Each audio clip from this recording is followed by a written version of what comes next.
Hi అండి, మీ వెలుగు MRPS and women production వ్యవస్థాపక అధ్యక్షుడు మీ రామకృష్ణ మాదిగ. ఈరోజు సినీ ఇండస్ట్రీ మొత్తం హరిహర వీరమల్లుపై కక్ష సాధింపులు చేస్తున్నటువంటి విషయము మనం అందరం చూస్తున్నాం.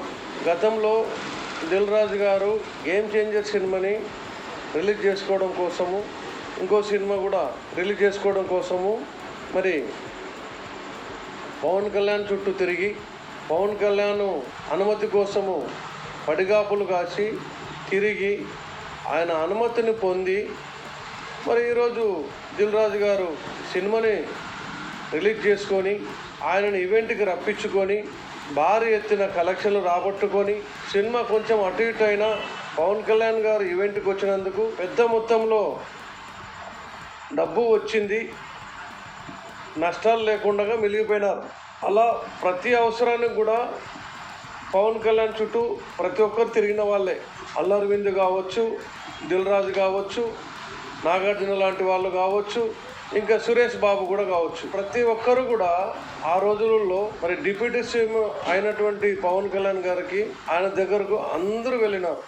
ఈయన డిప్యూటీ సీఎం ఉన్నప్పుడు అందరిని పిలుచుకొని గౌరవంగా మర్యాదలు ఇచ్చి అందరితో సమానత్వంతో కలిసి అందరికి సెకండ్ ఇచ్చి కూర్చోబెట్టి మాట్లాడినారు.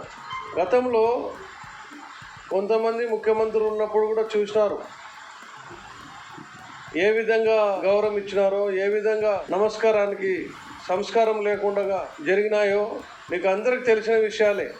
కానీ మీరు ఆలోచించడం లేదు అక్కడికి ఇక్కడికి ఎంత తేడా ఉందని. అయినా నాకు అర్థం కాలేదు, సినిమాలు మీరు నిర్మాతలుగా ఖర్చు పెడుతున్నారు, సినిమాలు తీస్తున్నారు. ఈరోజు మీరు ఎన్ని కోట్లు ఖర్చు పెట్టినా హీరోలు మీకు సినిమాలు చేయకుండా హీరోలు కూడా నిరసనలు వ్యక్తం చేస్తే మీ పరిస్థితి ఏంటి?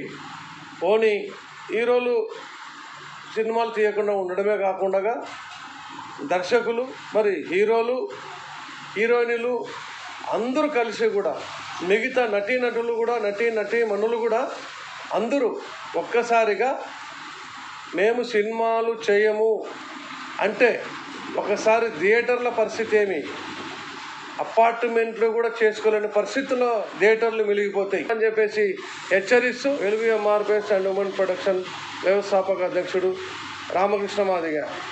జై హింద్, జై పవన్ కళ్యాణ్, జై జై పవన్ కళ్యాణ్.